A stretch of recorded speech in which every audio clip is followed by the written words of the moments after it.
सर्वे में जो caste wise है या फिर जो हमने इसी में देखा कि युवा 50% जो सवर्ण वोटर हैं वो एनडीए के साथ हैं और अनुसूचित जाति के 34% वोटर भी एनडीए के साथ, यानी युवा भी कास्ट के हिसाब से बट रहा है।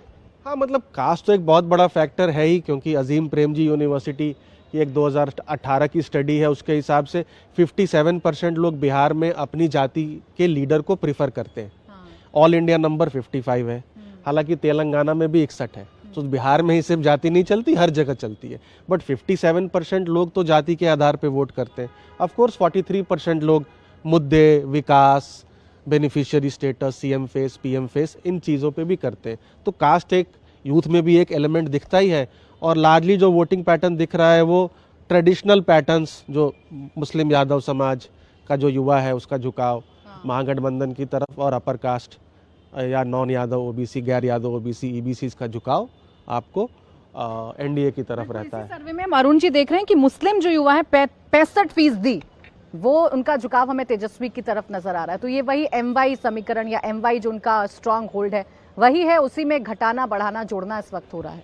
लेकिन इसमें जाति की बात जो हो रही है ना, सबसे अच्छी बुरी बात यह है इसमें जो जातियों, कौन जाति किस पार्टी को वोट देगा, ये जातियों ने भले ही तय नहीं किया हो लेकिन दलों ने तय कर लिया है। कुछ जैसे एमवाई कह रहे हैं, तो एमवाई के लोग बड़ी संख्या में दूसरे दलों को वोट भी दें तब भी यही कहा जाएगा जो वोट नहीं दिया होगा। तो एक अविश्वास का संकट जाति के नाम पर बना हुआ है। यूथ हैं, जाति की बात आपने की, महिलाओं के मामले में हम सहमत हुए। संजय जी बता रहे थे 2005-6 से जिन लड़कियों को साइकिल पोशाक योजना का लाभ मिला वो 6 और ये वोटर हो गई हैं। वो निश्चित रूप से उनके मन में नीतीश कुमार के प्रति सहानुभूति है, उन पर विश्वास है। और ये कह रहे थे कम्युनिटी एक कंस्टिट्यूएंसी बन गई। हम कह रहे महिलाएं एक वर्ग के तौर पर व्यवहार करने लगी हैं बिहार में, जातियों से अलग। वह दौर नहीं है जो पति जो कह दिया हम उसी को वोट देंगे। हम जानते हैं, अपने परिवार में भी देखते हैं, मतलब ये होता विभाजन होता, नहीं भाई आप उनको दीजिए हम तो इनको देंगे। जैसे हमारी भतीजी है, उसको 50,000 रुपया मिला, नीतीश कुमार ने बीए पास करने पर दिया उसको, तो बिल्कुल उस दिन से वो बिल्कुल उसके लिए भाई नीतीश कुमार ने बहुत अच्छा किया। एमए में भी हमको 75,000 मिलेगा। तो ये चीज़ों सीधे लाभ मिल रहा है, वो जातियों का ये टूट गया है। आम लोगों के स्तर पर जाति का बंधन टूट रहा है, लेकिन पॉलिटिशियन इसको टूटने नहीं देंगे, इसको जमा करके रखेंगे। ये आप देखेंगे भाषणों में भी हर जगह ये आता है, इसको मरने नहीं देंगे। वो नौजवानों की जहाँ तक बात वो देख रहे हैं, जाति से सीधे में कोई लाभ नहीं मिल रहा है। जाति से सिर्फ उनको लाभ मिल रहा है जो किसी माफिया के साथ कुछ लोग उसको बंदूक ढो रहे हो तो ठेकेदारी में कुछ हिस्सा मिल जाता है। अदरवाइज जाति किसी व्यवहारिक कार्य में काम नहीं आ रहा, शादी ब्याह में भी नहीं आ रहा, मदद करने में भी नहीं आ रहा है।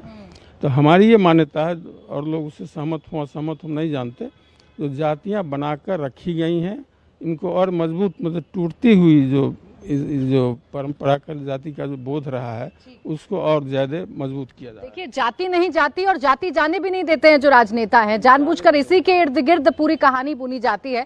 आपको इस वक्त दरभंगा की तस्वीर दिखा देते हैं, क्योंकि नेता भी, आज आखिरी दिन है चुनाव प्रचार का, तो नेता भी आज काफी मेहनत कर रहे हैं। और दरभंगा में यूपी के मुख्यमंत्री योगी आदित्यनाथ इस वक्त उतरे हुए हैं। इस सीट पर 5 बार से बीजेपी के संजय सरावगी विधायक हैं और इस बार संजय सरावगी का मुकाबला वीआईपी के उमेश सहनी से है। इसलिए मुख्यमंत्री योगी आदित्यनाथ यहां पर रोड शो कर रहे हैं और जहां जहां मुख्यमंत्री योगी आदित्यनाथ जाते हैं अपने बयानों की वजह से चर्चाओं में रहते हैं। जिस तरीके से कल उन्होंने महागठबंधन के 3 नेताओं के बारे में बयान दिया, 3 नाम उन्होंने अलग अलग तरीके से रखे, तो ये तमाम बातें हैं जो योगी आदित्यनाथ के आने से बिहार में चर्चा का विषय बन जाती है। पवन नारा मेरे सहयोगी हमारे साथ लाइव जुड़ गए, सीधा उन्हीं के पास चलेंगे। पवन, दिखाइए क्या माहौल है इस वक्त।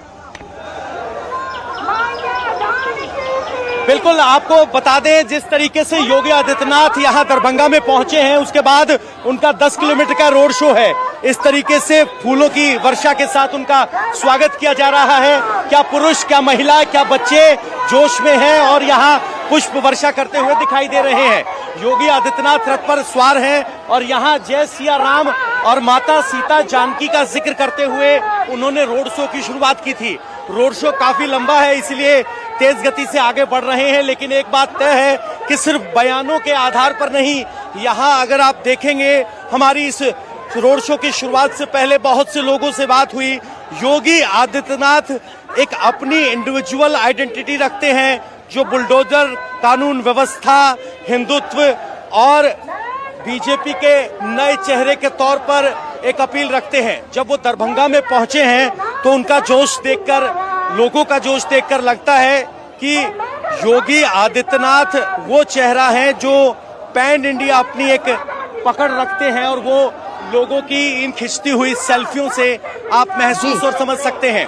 बहुत तेज गति से इस वक्त हमें चलना पड़ रहा है, तो बहुत सारी तस्वीरें आपको इस तरह से हिलती हुई दिख रही होंगी, लेकिन हकीकत ये है कि हर कोई ठीक है। देखिए, आप जिस तरीके से तस्वीरें दिखा रहे हैं पवन, देखकर अंदाजा लगाया जा सकता है कि योगी आदित्यनाथ के रोड शो में भारी भीड़ उमड़ी हुई है। जय श्री राम के नारे इस वक्त लगाए जा रहे हैं और योगी आदित्यनाथ अपने चिर परिचित अंदाज में लोगों से रूबरू होते हुए फिलहाल आगे बढ़ रहे हैं। लेकिन चूंकि दरभंगा का हमने जिक्र कर दिया है तो ये सीट किसके फेवर में जा सकती है? दरभंगा रीजन की अगर बात करें तो दरभंगा ग्रामीण पर कमल नहीं खिल पाता है, या एनडीए के कैंडिडेट नहीं कई सालों से जीत पा रहे हैं। यहाँ पर आरजेडी के कैंडिडेट लगातार जीतते हैं, लेकिन बाकी अगर दरभंगा की सीटों पर बात करेंगे तो यहाँ एनडीए का स्ट्रांग होल्ड है। और विनय जी, इस बार भी लग रहा है कि एनडीए का स्ट्रांग होल्ड है या थोड़ा खिसक रहा है? एनडीए का स्ट्रांग होल्ड तो है ही। पिछली बार की तुलना में अगर आप देखेंगे तो उस इलाके में पहले भी एनडीए बहुत अच्छा करता रहा, क्योंकि वहाँ ब्राह्मणों की आबादी काफ़ी है, करीब करीब 22% ब्राह्मण आबादी है। तो ये आबादी पूरी तरह से एनडीए के पक्ष में है। तो मुझे लगता है कि एनडीए इस बार भी बेहतर करेगा। और जो महिलाओं की हम लोग बात कर रहे थे, नीतीश कुमार की बात कर रहे थे, तो हम लोग जितना क्षेत्र में घूमे हैं उसके बाद यही आंकलन है कि नीतीश कुमार के प्रति कोई नाराज़गी नहीं है। ये बहुत बड़ी बात है। 20 साल से वो राज कर रहे हैं, कोई एंटी इनकम्बेंसी उनके खिलाफ नहीं, कोई नीतीश कुमार के खिलाफ नहीं बोलते हैं। और जो जाति की बात हम लोग करते हैं तो शरद यादव कहते हैं भारतीय राजनीति की सच्चाई है जाति। जाति के बिना आप कोई सर्वेक्षण कर नहीं सकते हैं, कोई चर्चा कर नहीं सकते और राजनीति कर नहीं सकते। लेकिन नीतीश कुमार इसको बदलने का भी काम उन्होंने किया है, क्योंकि उनकी जाति की संख्या बहुत कम है बिहार में, 2.87% के आसपास है उनकी जाति की संख्या। और इसके बाद उन्होंने अन्य जातियों को, अति पिछड़ों को जोड़ने का काम किया। इसके बाद उन्होंने महिला कॉन्स्टिट्यूएंसी तैयार करने का काम किया। आज केरल से भी ज़्यादा महिला पुलिस बिहार में है। देश में सबसे ज़्यादा महिला पुलिस बिहार में है। 33% महिलाओं के लिए वहाँ पुलिस बल में उन्होंने आरक्षण देने का काम किया। तो आप कह सकते हो उन्होंने एक अपना वोट बैंक तैयार किया, और इसी वोट बैंक के उनकी जाति की संख्या कम होने के बावजूद भी आज भी नीतीश कुमार हैं कि नीतीश कुमार के इर्द गिर्द बिहार की राजनीति घूम रही है, चाहे ये गठबंधन हो या वो गठबंधन हो। लोग आज भी कहते हैं अगर नीतीश छिटकेंगे, अगर बीजेपी उनको सरकार मुख्यमंत्री नहीं बनाएगी तो तुरंत लालू जी के साथ चले जाएंगे, और लालू जी भी 1 मिनट में एक्सेप्ट करेंगे। तो मुझे लगता है कि नीतीश कुमार के इर्द गिर्द, और हम तो कहते हैं, अक्सर कहते हैं कि लोग कहते हैं नीतीश कुमार बदलते हैं। मेरा मानना है नीतीश नहीं बदलते हैं, उनके अगल बगल बैठने वाले मुख्यमंत्री बदल जाते हैं। नीतीश तो अपनी कुर्सी पर, मुख्यमंत्री की कुर्सी पर बैठ